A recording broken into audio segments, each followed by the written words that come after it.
किसने खरीदी थी ये टोपी? पता नहीं, फिर मैं पैदा भी नहीं हुआ था। फिर मैं पैदा भी नहीं हुआ था, मुझे याद नहीं है। पैदा भी नहीं हुए थे उस वक्त आई ये टोपी है। हाँ जी। पाकिस्तान में वो कलमा उठाते हैं, बहुत बुरी बात करते हैं, है हाँ ना? जी। ठीक, मैं भी ये कहता हूँ। तीसरा सवाल यह है कि हज़रत पहले इन दो का हल ना कर लें, फिर आप।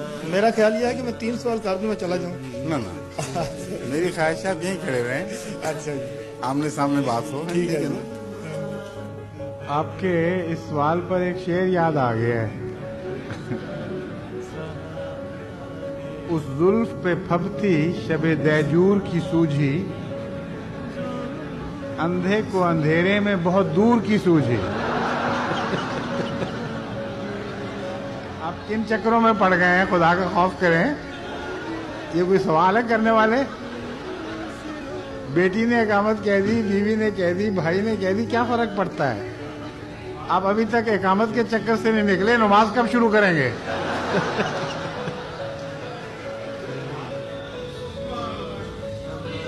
खुदा का बनाए हुए तो कीड़े भी हैं जो गू के अंदर फिरते हैं, वो शैतान ने बनाए हैं? नहीं, आपकी अकली दिली का जवाब तो मैंने दे दिया ना कि जो खुदा ने चीज बनाई है खा जाओ। जर्मन नहीं खुदा ने बनाए, उनको भी खा जाएंगे आप देख उधर रहे हैं, बातें मुझसे कर रहे हैं, क्या बात है? तो तस्वीर खिंचवाने के लिए? अच्छा। हुजूर का हाल है? आपका क्या हाल है? माशाल्लाह। मेरा भी ठीक है। आपका भी ठीक है? हाँ। कि अब्बा का नाम क्या है? पप्पा। पप्पा, अच्छा। अबू अब्बू। और पापा। आपने तो वही कहा है जिस तरह उसने मोमिन ने कहा था। मोमिन का शेर है ना कि तू मेरे पास होता है गोया जब कोई दूसरा नहीं होता। आपको सवाल उसी वक्त याद आएगा जब कोई दूसरा नहीं होगा। एक दफा हमारे अब्बा जान से मिलने के लिए एक बहुत मोटा आदमी आया। वो सामने सोफे पे बैठा हुआ था और मोटा ही नहीं था सिर्फ, बल्कि उसको शक्ल की आयत थी, तुम करके ना कर ले अपने दोनों दाएं बाएं से हला देता था। मैं सोफे के पीछे चला गया और अपने अब्बा जान के पीछे खड़ा हो गया, और जब वो यूं करता तो मैं भी साथी में कर देता था।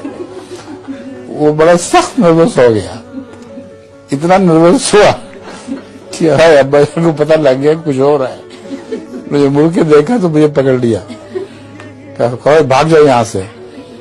मैं जाके वापस आके तो सोफे के पीछे बैठ गया, और 2 सोफों के दरमियान जो सुराख होता है, जगह होती है, उसमें से उसकी निकलना शुरू कर दी।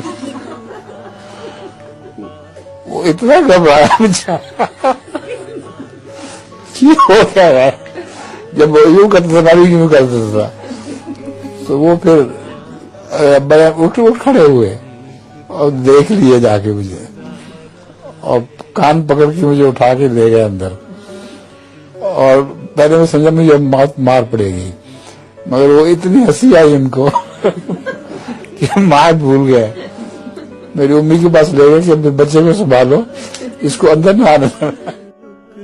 अर्श वाले से बराहे रास्त उसका है ताल्लुक, अर्श वाले से जो उसकी मर्जी होती है वही इसका इशारा है।